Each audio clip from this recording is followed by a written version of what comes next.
Welcome, useful content community. If you're in business on TikTok and you're, what did I say? Okay, all right. If you're a business on TikTok that speaks to other businesses, that's what I want to say, and you don't know what content to make, please stick around because this week, we are honored to have with us content creator, creative content lead at Sweetfish and maker of humorous videos on TikTok, Emily Brady, to show us how to do that.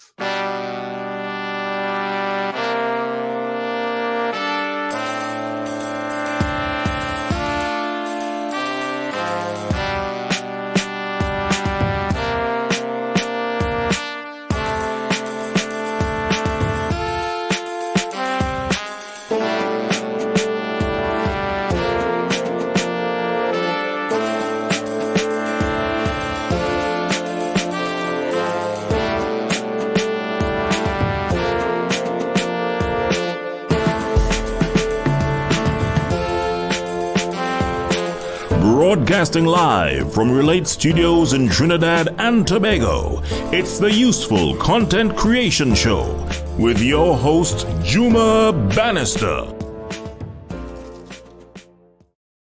Oh, I gotta laugh at myself. I got really tongue-tied there. This is a useful content creation show where business owners and entrepreneurs come to improve the content they create by educating themselves with useful strategies and tactics in marketing, business, and content creation. My name is Juma Bannister. I am your host, and I'm happy to be with you this evening. And for those of you who are in the comments, remember we are the useful content community. We own the bulb emoji, and this is the bulb emoji right here. We throw our bulbs up like that. And don't forget to drop your hashtag UCC Live if you're here live. And if you're here on the replay, don't forget to drop your hashtag UCC replay. And for my Facebook group, which is 120 plus strong of my favorite people who are deep inside the middle of a content challenge right now, drop your learn with UCC for everyone to know that you are here. And we will shout you out. I will shout you out. Emily will shout you out. And also today, I'm very, very, very happy to introduce our special guest who is going to teach us useful things on TikTok B2B strategies that win. Welcome to the show, Emily. Thanks for having me, Juma. This is my first LinkedIn Live, so this is really fun. And super excited that you found me on TikTok and we started our conversation there. I think it's really cool. And I'm excited to be here. So it's great because, TikTok is really difficult to reach out to people on TikTok. Yeah. Like they make it extra hard for you to do that. So I was kind of elated that you took the time to go across to LinkedIn and to find me and to see that I'm legit. Yes. Yeah, I guess you were thinking, who's this crazy dude in red just kind of asking me about stuff. And I'm thankful for that. So I appreciate that very, very much. Before we start, let me just see who's in the comments real quick. So this is Gail. Yes, Gail, thank you for being there. Gail is from Barbados, and she's throwing up her bulbs. We have a Facebook user. I know this person is from my Facebook group. I don't know who it is, but whoever it is, thank you for throwing up your bulbs. Then we have April. April is from my Facebook group. Thank you for throwing up your bulbs, April. Minor, you're in the comments, as sometimes you are, and sometimes you're on the show. Thank you, Alex, and this Facebook user as well in my group, I'm sure, is saying hashtag UCC Live. And Siobhan is saying, finally get to watch one of these lives. So exciting. Hashtag UCC Live. Hi, Siobhan. Thank you so much for being here. And this is Dale saying, first time. Dale said he would come and he is here. And Alex is throwing his bulbs up, and April as well. So we're just saying hello to all of the community who are turning up to say, to be with us here tonight. Hope you guys get to stay to the end. It's going to be an exciting show. So Emily, please tell us a bit about yourself, because people might not know you, and the story of how you came to become a content creator at Sweetfish and the maker of humorous videos for TikTok. Yes. Yeah. I actually I'm going to steal that title, maker of humorous videos, and I'm going to put that all over in my byline. I appreciate that. So, because I think I'm funny. Not everyone does, but I do. So I work for Sweetfish Media. I'm creative content lead there, and I spend most of my time on LinkedIn creating content. And then last year we started experimenting with TikTok. And so, which was really exciting for me because my background is actually in news. I studied journalism. And so that translated really well to LinkedIn to be able to write there. And I was posting for several of people on our team, making a ton of content for them to repurpose. And then jumping on video is a little bit scarier for me. I'm also like on the side, I do photography as my own little side business. So I think it was kind of cool that TikTok was kind of this cumulative of all of these random creative skills that I like to implement every day. As well as just like you get to infuse your personality into that more. And so to say like, okay, well, I'm getting on camera, this is me, and this is how goofy I can be sometimes. So that's my background and my experience. And like I said, Sweetfish, I work for them, and they're a B2B podcast production company. We produce podcasts for B2B brands. So we're trying to see kind of how we can translate that onto TikTok, how we can use that for podcasts, because it's really difficult to actually repurpose podcasts there and get attention, which is why I went a totally different route and went for the entertainment side instead. So that's a little bit about me. Yeah, I find that to be very interesting. The fact that you're working for a company that's specializing in B2B podcasts and you end up creating content for TikTok. Yeah. I can't follow that train of thought, but I guess not being able to do that makes it unique, you know. So were you kind of surprised that they kind of like said, well, go ahead and do that? Yeah, I was a little bit surprised, but we've been trying to experiment with different social media formats anyway. We're not exclusive to podcasts. That's the service we provide, but this is a facet of our marketing, right? So it kind of made sense. We saw a couple of other companies that are B2B who jumped on the platform early and started to learn from them, and thought, well, if this is a big thing in B2B now, like we need to jump on it. So then I just started experimenting, and, I started actually with more educational content, those like talking head videos. And I found that once I actually transitioned to entertainment, which was more natural to me, and our brand is really fun, our whole team is fun. And so that felt really natural for us. That's when we started to see more success with it. Yeah. Edutainment is a big thing, and we had Alex B. Sheridan on the show last week, and he Yes. was just talking about an edutainment video. That happens That's to be a tough one one of to the follow, Juma. Alex is great at what he does, and I'm sure you are excellent at what you do Thank too. you. So I've looked at your videos, and I know that you can bring it. Thank you. So it's all good. So you've been on TikTok since October of 2021, Yes. right? So Yeah. that's literally the same month I started. Oh, cool. Which I find to be a cool fact about you. Yeah. Also, you've been to Kenya. I've been to Kenya. Yeah. That's cool stuff. That's another cool That's fact. awesome. Yeah. Also, you're a photographer. I am a Mhm. photographer. No, yeah, That's we, amazing. we're vibing here, vibing, Yeah. and so I think that a lot of the translations from like TikTok, like from your things that you did before, because you Yeah. said you were a writer, journalist, yeah, Mhm. Yes. and then you went across to TikTok. Is it easier to write than it is to create videos, or do you find the transition was hard? I think it depends on who you are, because I've always been more of a writer. And you do need a lot of that skill in video, right? Because I know not everyone does it this way, but I script a lot of videos. I feel like, especially if you're doing sketches, you've got to write out the script. So it's a different kind of writing. You kind of go from business writing to humorous writing and comedy.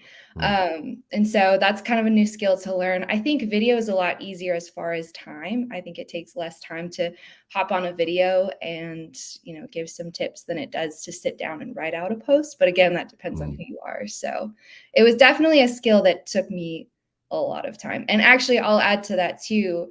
If you're doing like trending sounds and stuff, that's pretty quick. But some of the skits that I've done took me 3 hours to actually do them, and then to edit them later and to make them perfect. So it depends on what you're doing and who you are. Right. Yeah. All right. So let's jump into the main topic right now, talking about the strategies for TikTok for B2B. And so before I do that, I want to ask you the big question I ask everyone who comes on the show: what makes your content useful? Yeah. So I think that's so tough. Useful, because it depends on if it's useful to you and the objectives that you have. So like for Mm, our company, we're after brand affinity, right? So there's brand awareness, which is good. You want people to know who you are.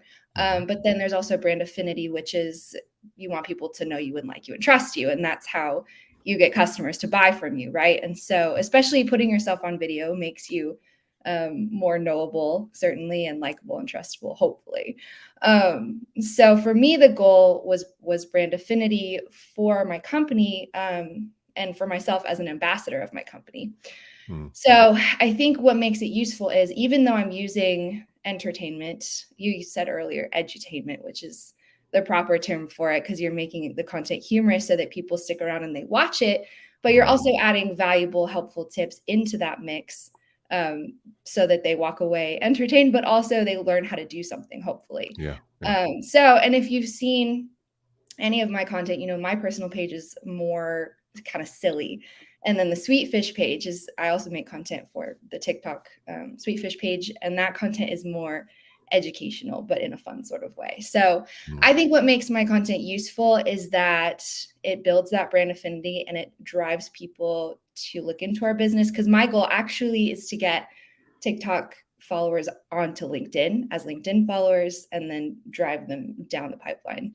So that's how it's useful to my company. Also, that is your, okay, I get you. That is your kind of like the way you want your funnel to work, like to get people from TikTok onto LinkedIn. I hear you.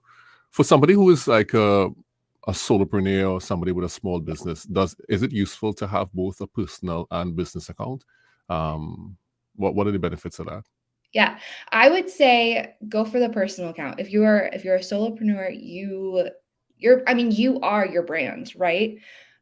So I just happen to work for a bigger team, and so I have my brand and being an ambassador for them, but also actually making content for our page that represents our company as a whole. But if it's just you, or if you're on a small team, I say personal works better, because people, they want to talk to humans. If your name is your company name, let's say, and you don't show your face ever, like they don't know who they're talking to, so they're never going to engage. And engagement is that's a huge goal of mine as well, is to start conversations on social media, and to do that to be helpful and to build relationships. And then hopefully maybe you'll get a customer from it, right? So yeah, that's what I would say about that. Yeah, and I could see, well, by the way, I know what your engagement rate on TikTok is. I can see it. This vidIQ stuff is really cool. But also I would ask, is there, because you're kind of the face of Sweetfish on TikTok right now, but you're also the face of your personal account. Right. Can that become muddled at all, or is there a way that you, apart from saying that you do educational and most on Sweetfish side and more silly on your side, is there any way to make sure that there's some differentiation? Yeah, I mean, the content is so different on both accounts, so there's that. But there's also the fact that our names are different. So you might see my face on Sweetfish, but our tag, what is it? Just our name is at Sweetfish. And so hopefully that associates, if people see me, then if they see me with the Sweetfish byline, then they associate that with the brand. And then hopefully that gets them curious about the brand itself. How much does your personal brand bleed over into the content you create at Sweetfish? I mean, my personality does a little bit, but a lot of the educational content that I'm using on the Sweetfish account, I take from posts that a lot of our team has done. So I might not have as much of an expertise in one topic. So I'll go and I'll look at like what Dan Sanchez, our director of audience growth, is posting, and then I'll make an educational post out of that. And that's a really efficient way to get content, is to use the content from your team. Again, I'm speaking to brands that have a team that's active on social. So it might be harder if you're a solopreneur. That's all you, right? But because I'm speaking not just for myself in that case, it's not just my personal brand, it's our company, then I can use content from other people on our team. Yeah. So in that way, you are not just generating the content, but you are also translating the content. You're taking things that people have created and presenting it in a way that is in accordance with the brand voice. Which one do you prefer? Do you prefer coming up with everything, or do you prefer translating it? I definitely prefer coming up with things, because I have more creative leeway there. Yeah. All right. So let me get your definition of B2B, because it's a simple question, but people may not know. So what is Yeah. your definition of B2B? Yeah. So, well, the acronym itself is business to business. So you are a business selling to other businesses instead of B2C, which is business to consumer, which would be selling to the individual. So if you're looking at TikTok, you may have seen like Duolingo's TikTok. They're huge and they're funny and they're great. But they would be B2C because their end consumer is, the individual who downloads the app. Right. Whereas B2B is you're a business and you're selling to another business. So it's a little Mm, bit harder to target who you're talking to if it's not the individual, which is why it's been difficult for people in B2B to break through on TikTok. mm. But it's not, it can be done. It's possible. Right, right. And people love Duolingo. Of course. People love, yeah. And the other day, someone was on the show the other day, and they were saying when Elon Musk bought Twitter, Duolingo responded by saying, "Does he have a thing for birds now?" Um, and I found that was They're really very funny. clever. Yeah. Okay, so we know that many businesses have a particular view or perception of TikTok, Yeah. and so why would somebody even bother to use TikTok as a part of their strategy to Yeah. speak to other businesses? Yeah. Well, the biggest objection that I hear, and you may hear as well, is that TikTok is just for Gen Z. It's just for teenagers and kids, or it's just for people dancing and doing these trends. But that's actually not the case. That's part of the case, but I think I read a number that was like 53% of users on TikTok are 30 plus, which is a Hmm. huge percentage. Um, and that's probably if you're a business, that's your target market, Right, unless you're selling to kids or something. And right. there's like 25% or 20 to 29 or something. So that's huge. So debunk that myth, first of all. Second of all, a ton of people use TikTok just for search. Like more people use TikTok to search things than they did Google last year, which blows my mind. Yeah, and I can find you a source for that, but I remember reading that at one point, and it's the most downloaded app in 2021, most downloaded app in Q1 of 2022. And so people can go and they can search like working with ADD or how to cook a pizza. I don't know. And all kinds of things pop up and you learn it really quickly because it's on video. Yeah, Um, yeah. so that's a huge advantage for businesses because those same people are going and they're looking up ways to solve for the problems that they have. And if your business solves Right. for it, that's that's gold right there. So that's a huge benefit. That's a huge benefit of getting on TikTok as a brand. Yeah, yeah, yeah. I agree with that. I hadn't thought of that. It's true. It's like if you're thinking about a specific search term, somebody has made a TikTok on that. Yes. You just search it and you find it. And trust me, if it's food you're searching for, there are tons of food That's on true. there. Let's just take a minute and just say hello to the community once more, because I know some people came in while we were waiting. So Ruth was saying exciting. Ruth is one of my connections on LinkedIn as well as TikTok. And Jamina say I'm here for the TikTok talks. Kieran is saying UCC live. A member of my Facebook group, Jason, is saying hello. Teresa, you know Teresa? I You don't don't. know Teresa? Oh, you got to make yourself known, Teresa. Emily doesn't know you. And Teresa saying love the comedic content. Nice. And of course, Micah is saying hello as well. Gail is saying hello to Micah. They're having conversations in the we love when people have conversations in the comment that exclude us for a little bit. And Kieran is saying hello, well, turning up his bulbs. And Teresa is saying fire answer to Emily. You gave a fire answer early on. And there's so many more. Um, LinkedIn TikTok is quite funny too. It's true. And Jamila saying, I agree, the search function is really good. You can find Yeah. anything. And also, Kieran is saying, great answer, quite informative. So Gail is asking a question here. Let's take this question from Gail. Gail is asking, so people prefer learning stuff on TikTok versus YouTube? I don't work with YouTube, so I don't know a lot about that. But I will say the advantage that TikTok has over YouTube is that it's snackable content. It's so fast. That if you're looking for something, I would say if you're looking for something like how to change your oil in your car, you might go to YouTube. But if you're looking for something that can be done quicker than that, you would probably go to TikTok. Yeah, I mean, that's my opinion. Juma, I would love to hear what you have to say about that. I think yeah. So I think the main difference between TikTok and YouTube is that YouTube gives you, TikTok is like the cliff notes or the compressed version of things, and then YouTube is like the textbook. So you if you really want to go into depth, you go to YouTube and you get the step by step, and you get the in betweens. So it's like you can get the same changing of the oil in your car, but YouTube might tell you what brand to buy, what's the viscosity of the oil. TikTok might just say step 1, open your oil cap. Step 2, pour the oil in. Right. And so yeah, so it's, as you said, it's more snackable content on TikTok, and YouTube has the more robust, more evergreen. That's what we love to say, content that is delivered to you in a deep way, so you could actually learn more things. Yes. So I think that's the massive difference there. Yeah. But yeah, you're right on track with that. All right, so okay, so Alex is giving an answer here. Alex saying, Gail, it depends on what type of content.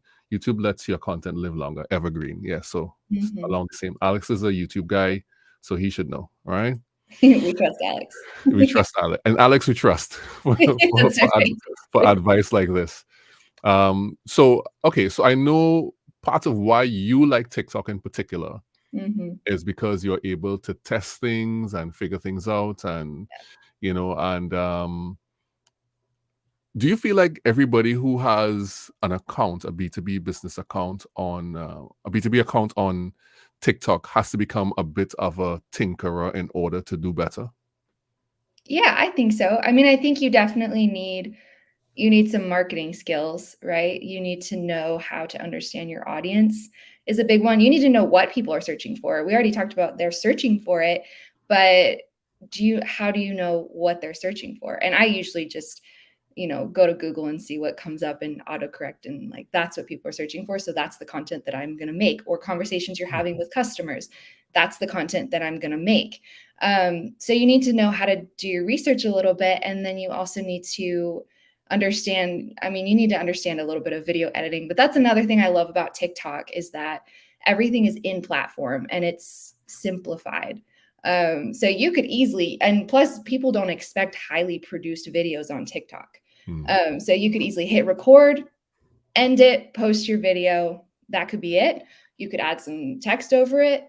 Or if you wanted to, you could play with the effects and just make it fancy.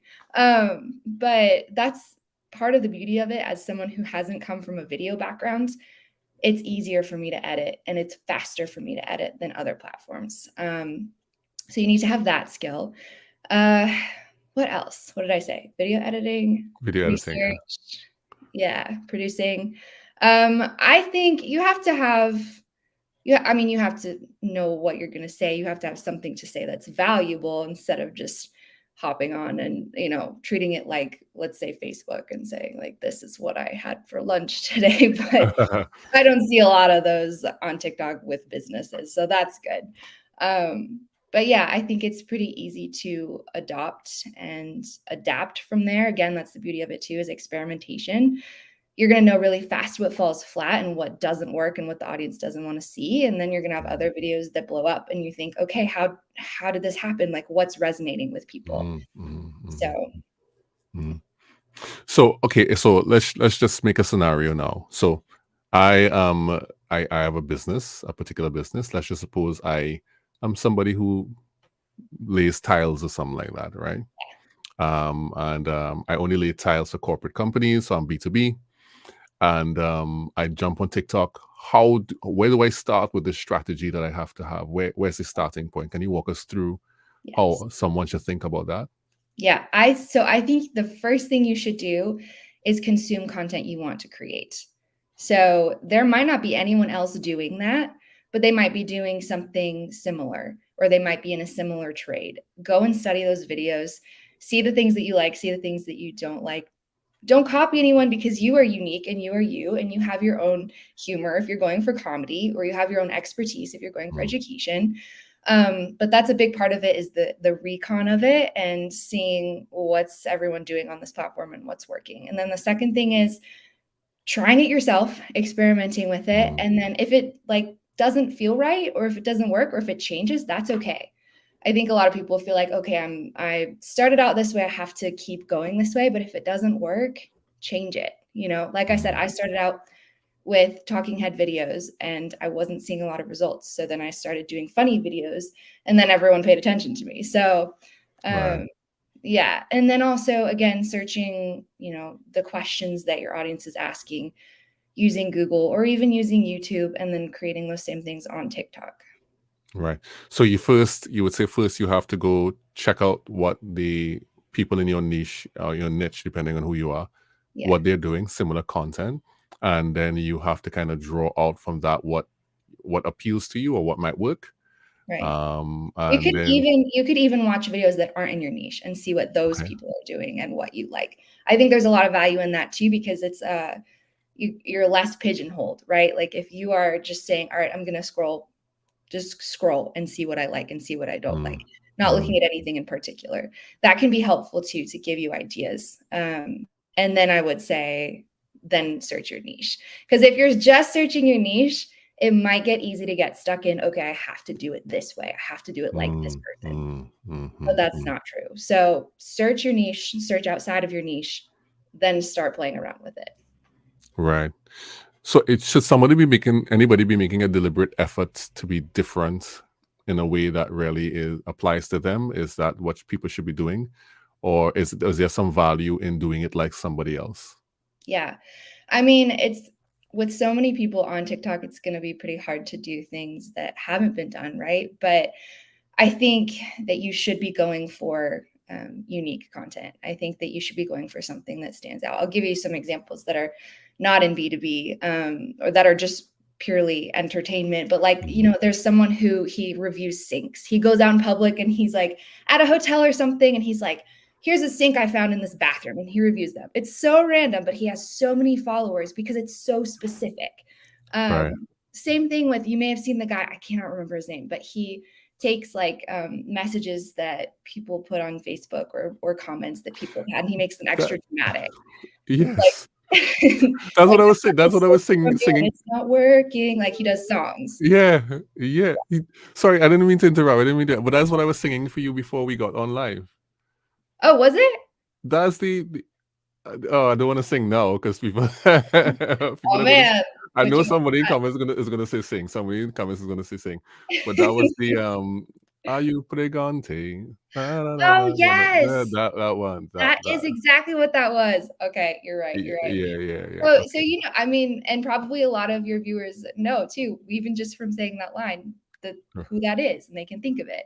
And it's because he just took something random and made it his own thing. And that's what, even within B2B, for example, Todd Clouser, he works for Refine Labs. And he's like the king of comedic B2B content. He has this series, If Marketers Did XYZ. So he'll do like, if marketers did rom-coms, and then he's in a skit in a rom-com, he's a marketer.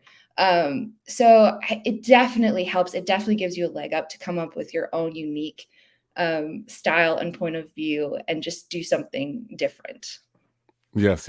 I agree. And I think coming up with those ideas, like you have to sit down and actually think about them really carefully about how you have the thing to communicate, but then how do you want to communicate it? What is the best way to communicate this thing? And so for you, I've looked at both your Sweetfish content and your kind of personal content. And you have like a nice mix of things going on with that content. I quite like your Napoleon Dynamite. Thank you. You pull it off really well. But it's just like looking at, and then you could use things that you like. It doesn't have to be anything that you make up. You could use stuff that you like, stuff that you can relate to, and then make that relatable to someone else. You know? Exactly. Yeah, I started a series of like impersonating, famous movie characters and pretending like they were marketers. And that's a good example of Napoleon Dynamite. I walk around my house and do impersonations all the time. And my husband's like, what are you doing? And I just think it's funny. Okay. So I thought, what if I just did this on video? And what if I made this a skit? And so it's funny because you have the character and everyone recognizes him. but then it's also informational because he's talking about marketing. And I know it sounds ridiculous. Like if it sounds ridiculous to you, just go look it up and you'll see what I'm talking about. But that was something that's unique to me, but relatable to other people. I like doing impersonations, but other people also, they like these characters. And then you throw marketing in there, or you throw whatever it is that your business is in there. So that's how you Right. find your differentiator. Right. So after someone does all the research and comes up with some topics and finds a way they want to do it, then what's next? How do you then go into like do you then go straight into production? What happens then? Yeah. So the way that I started out was I just started making a ton of videos, and it's kind of like, throwing stuff at the wall and seeing what sticks. And that's the best way.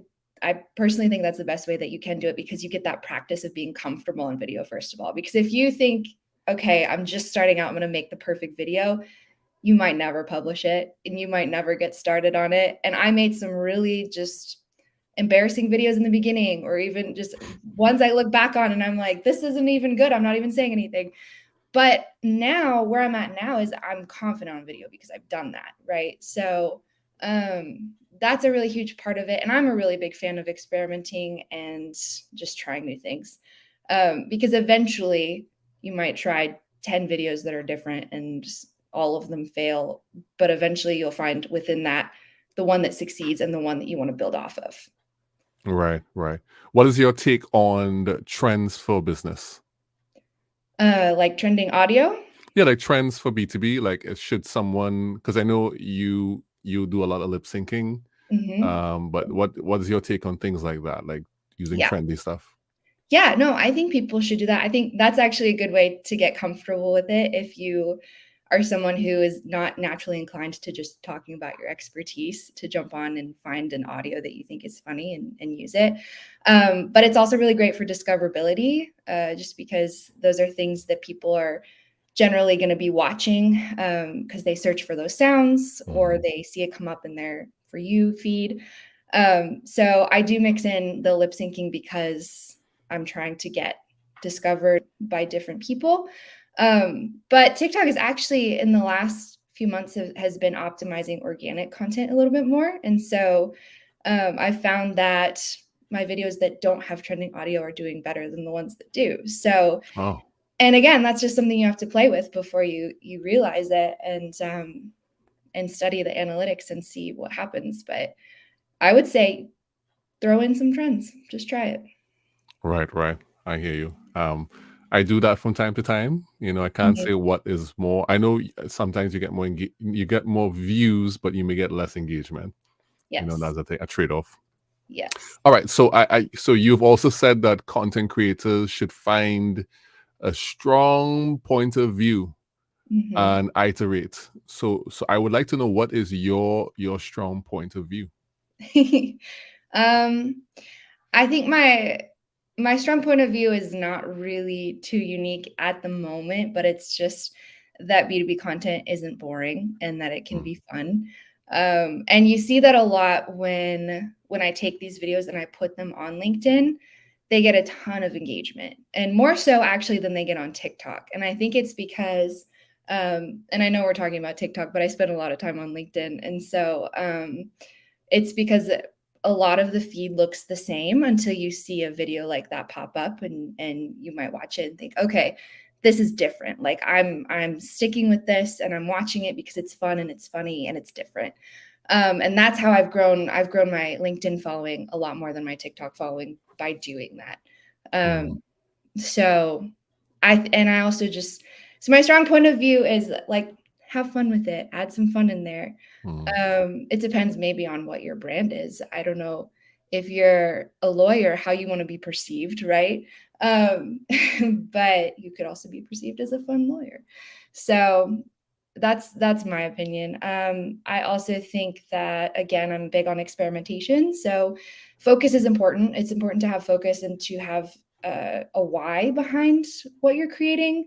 But I also think if there's no loss there, if you're not spending a ton of budget on, creating a video, which on TikTok, I hope you're not, I don't think you probably are, then just experiment with it. Right, right. Yeah. I have a big thought on what's happening with LinkedIn now because I'm also on LinkedIn Yep. and TikTok. Everybody is a lot of people, many people are saying post your videos to LinkedIn with the TikTok watermark and get so much engagement. Yeah. What I mean, and they're almost talking about it like it's a hack. Mm.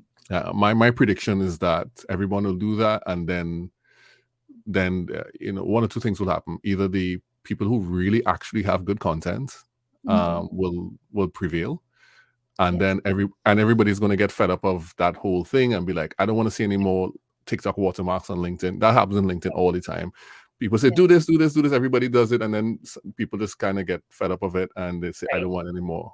So Like you don't see polls anymore. Yeah. yeah, exactly. You don't see polls anymore. Polls Mhm. was I used to do polls on Saturdays, and I just stopped Yeah. doing them because it was a great way to collect data when it worked. Yes. You know, so I well, that's my take on that. Anyway, less of my take, more of your take. Yeah. And what because I know you're big on eliminating commodity content. Yeah. So I want to know on TikTok, like, what do you consider commodity content, and, Mhm. and have you been seeing a lot of that in the B2B space on TikTok? Yeah.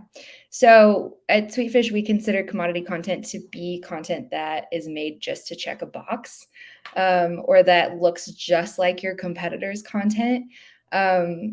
Which is why, and you see a lot of that on LinkedIn. I would say you don't see as much of it on TikTok because the platform is made for creativity. There's so much room for creativity there, that it's likely that you're making content that's different from your Mhm. competitors, or from other brands. So commodity content is just like another how-to article. It's like, if you read an article like how to run a marathon, how to be successful in a marathon, and then the number one thing you see pop up there is like drink water, and you're like, I know this. I already know this. Right, So, right.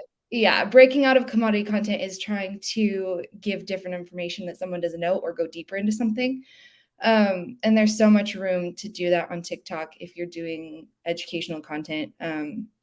Entertainment is a little bit, it's different because your goal is not so much, I want to say it's you're trying not to make commodity content in the sense that it's just funny and that it's fun. Um, but it's different in that regard as you're not giving like, here's how to do this, here's some strategic advice on this. It could be like Alex Sheridan, like his edutainment is a great example of that, actually breaking out of that commodity content. I'm going to tell you how to do something, but I'm going to tell you how to do it Mhm. with personification, right? So that's a great example, and that's how I've learned uh, myself in making creative content, is watching other people do it. And he's one of them. And like I could just name drop all day, but I won't put you through that. But Right. yeah. So hopefully It's that answers your question. I know I just kind of rambled a little bit. it's fine. It's fine. It's fine. You brought a perspective which I like. So okay. So do you have what's your take on? Because somebody asked me the other day on TikTok about when they should post and how often they should post. What has your experience been, and what is your take on, like, for B2B, Mhm. when you should post, how often you should post, and Yeah. what's your take on that in general? Yeah. So I think you should post as much as you're able to, but I wouldn't stress about having a particular number. I would say at least daily. Daily is a good goal to shoot for. Um, and then as far as times, I don't think, I haven't studied times, so I don't know. But I do know you can look, and I've done this before, where you go into your analytics on TikTok, and you go to your followers, and you can actually see what time the majority of them are watching your videos. So that might be a good indicator for you of what time you want to be posting. But for me, I post anytime as much as I can. Right, right, right. Why do you post anytime? Is there a reason why? No, it's just whenever I can, because yeah, and it's because I'm more so active on LinkedIn, and I'm spending a lot of time there, and it's kind of like, oh, like I have to make my TikTok now. And so then it's just whenever I can make it. And I do have good weeks where I have a lot of drafts saved up.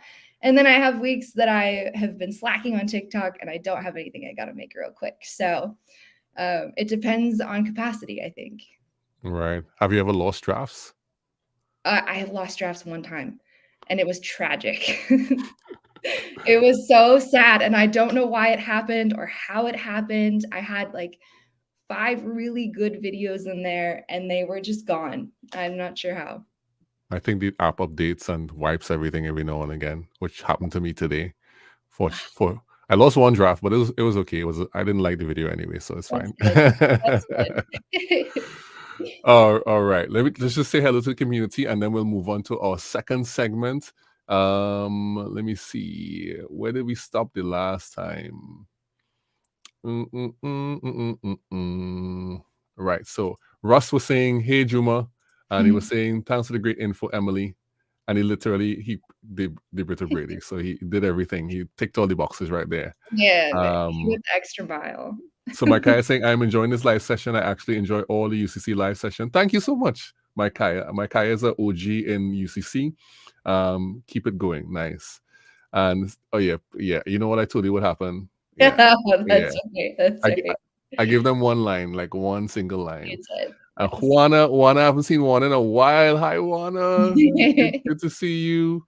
Good to see you. And this is my Facebook group.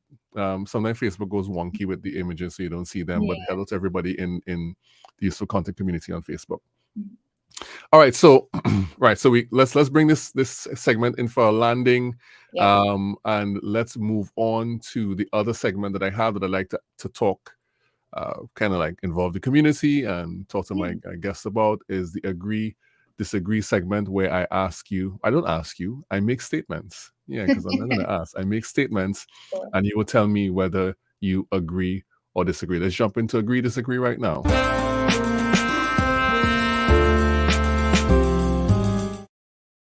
All right, welcome to Agree Disagree with Emily, Brady, and Emily. I'm gonna make some statements about some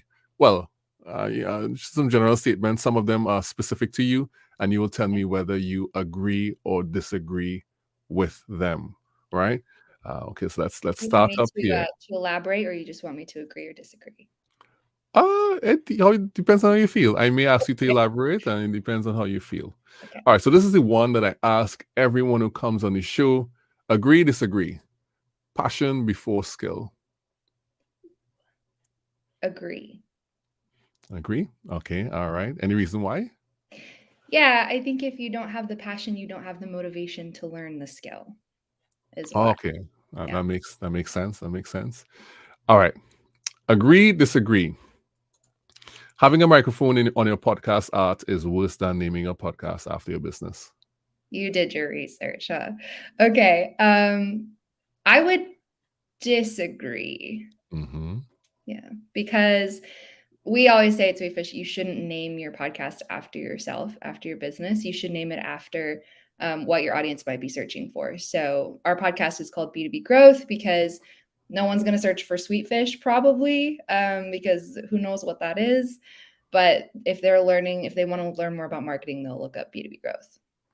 All right. I get you. That makes complete sense for people who really want to get reach on their podcast. And I guess it would, and like on TikTok, you're able to, you have your username, right? Which is at whatever. But then on top of that, you're able to have a display name. Does the same rule apply on TikTok, where you should put, make that thing with what people want to search for? Yes, I would say so. All right. What is your display name? I know your username. What's your display name? Like not Sweetfish, but your personal display name. My personal one, I think it's just my name. So if anybody's I don't actually know. I think it's just my name. So if anybody's looking for Emily's on TikTok, they're gonna they'll find me. Big chance they're gonna find you. All right. So agree, disagree. Writers eventually become better video makers than non-writers. Ooh, I don't know if that's fair, because I'm wondering if they have video skills as well beforehand, or because if they're not a writer, they could be a lot of other things. So I'm going to say disagree. Okay, disagree. and every time you say skills, I just remember Napoleon. So, Sorry, nunchuck skills. Nunchuck skills. All right, so agree, disagree. As far as content creation goes, being a photographer is easier than being a TikToker. I would disagree with that. Ooh, tell me why. Well, anyone can take their phone and take a picture or take their camera and take a picture, but it could turn out to be a terrible picture. Because you really need to know about everything that goes into a picture, right? Like, you know, this aperture, ISO, like all these things. And then if you are getting on TikTok, like I said before, you can just hit record and make a video, and there you go. Right, right. People are not as critical about your TikTok videos as they would be if you're delivering some photography for them. Yeah. Right. The end result's going to be different if you just pick up a camera and take pictures, or if you just pick up a phone and make TikTok videos. There's a lot more skill involved in taking pictures that you want to be beautiful in the end. Would you say that over time, though, would you say that the same principle of quality increases with the actually doing it, that applies as well? Definitely. Yeah. I think you could start. Actually, I started this way, and I have a lot of friends who started this way. You just start taking pictures, and they might not be great pictures. And then next time you play around with your settings more and they get a little bit better, and so on and so forth. Yeah, definitely. Yeah. How many pictures do you think you've taken at this point? You can't ask me that. That's impossible to answer. I honestly don't know. I know I have like 5 SD cards that are filled with pictures, and they're all like, wait, let me check right here. This It's a lot. It's a lot. is a lot. Yeah, I can safely say this is actually a fact, right? This is a fact about me. Not, I can safely say that I've taken over 1 million photographs. Holy cow. Yeah, it's like a fact. Yeah. You've probably taken more than me. Yeah. Yeah. So that's like tough to beat. What are you taking photos of? we used to shoot weddings. Oh, weddings. Yeah, so high That volume. explains it. Yeah. Yeah, high volume. We did that for many years. We did like 400 weddings and plus, so it's high. Plus events were always like high volume, so you Yeah. just come across with 4,000 pictures easy. That's a lot. Yeah, you got me beat. Anyway, so let's go ahead and let me ask the question. Agree, disagree? Getting too niche too quickly as a content creator can be counterproductive. What's my English there? I don't know what's my English there. I would disagree with that. Oh, why?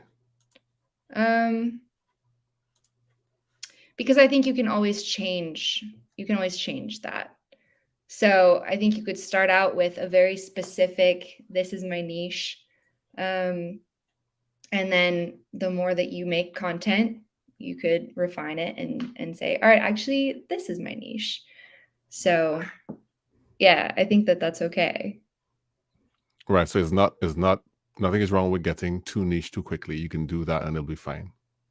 Well, because it's a learning process and you're always going to be learning. So I don't think anyone's ever going to get to their niche and be set there. I think it's always going to evolve and you're going to be refining it. So I think it's smart to sit down and have a strategy and say, this is what I want to be known for. And this is the work that I do, instead of just randomly saying, all right, this is what I am, and then making content that way. But have a strategy, but then you can always refine it. So. All right. Excellent. All right. Agree, disagree. You're going to like this one, I suppose. Okay. So Zach Galifianakis is a better talk show host than you are. Oh, I disagree with that wholeheartedly. I think I'm a little bit nicer than him. So I'd like to keep the relationships that I make after I interview them, roast them a little bit. But I think I'm funnier than him. Oh my! I hope this never reaches to his ears. Did you know that his middle name was Knight? No, I didn't know that. Oh, okay, yeah, that's really cool. Like a knight in armor, or like yes, just like KNIGHT. Yeah, that does not seem like it would be his middle name, but that's very cool. That's some Zach facts for you right there. That's cool. All right, and lastly, agree, disagree. On social media, you grow more from doing rather than consuming. Absolutely agree. Agree. Could you explain why you think that? If you're only consuming, nobody's going to know who you are. They're not going to know what you do. Um, yeah, I don't think consumption contributes to growth at all unless you're using that consumption for creation. Right. Using that consumption for creation. I like that. I Yeah. like that. Or even All right. if you're consuming and you're commenting and you're engaging with people, that can contribute to your growth. But if you never say anything, no one's ever going to know who you are. So I think the biggest way to fuel your growth is to be creating. Yeah. I agree. 100%. All right. So that is the end of Agree, Disagree with Emily Brady. So we're gonna bring That's that a in fun for segment. landing. What Yeah. is that? You want more? I said I like that. That's a fun segment. Oh, okay. Thank you. And lastly, let's now we really my Facebook group is really great. There's some of the best people in the whole wide world, and so I really want to help them out with some good stuff. So this is the Facebook group, the Useful Content Community, and you can go check it out here if you want to go see that. And I have a couple questions for Emily from the group, and we're gonna talk about that now, right? Because I sent these to you already, so you know what they are. Do you know what they are? Maybe. Maybe. Okay. So the first one is kind of easy. From Kieran. Kieran asks, why use TikTok for B2B versus LinkedIn? What are the pros and cons?